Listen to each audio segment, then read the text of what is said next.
So, ఇప్పుడైతే మీరు immunity పెంచుకోవడం కోసం హెర్బల్ మెడిసిన్ ఉంది అని చెప్పారు కదా! సో, అందులో అవును. ఏముంటాయి సార్? ఏంటి ఆ మెడిసిన్? అందులో చాలా రకాలుంటాయమ్మా. అందులో అన్నీ ప్రింట్ చేసే ఉంటుంది. హుహు. ఆయుష్ పర్మిషన్ తోటి ఉంటుంది. మా లైసెన్స్ నెంబర్ ఉంటుంది అందులో. హ్మ్. డ్రగ్ నెంబర్ ఉంటుంది.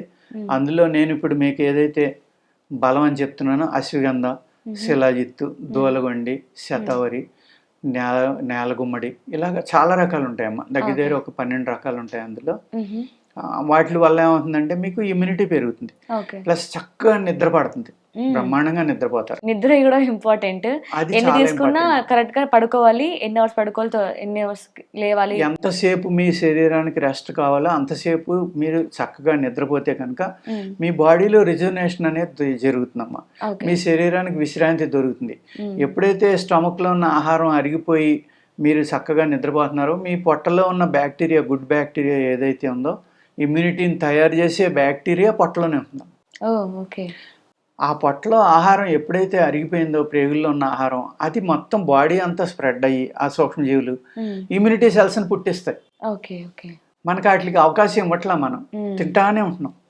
అలా హ్మ్. కాకుండా ఎక్కువ రెస్ట్ ఇవ్వడం వల్ల హ్మ్. ఆ ఇమ్యూనిటీ సెల్స్ పుడితే, ఆ ఇమ్యూనిటీ సెల్ ఒక్కొక్క సెల్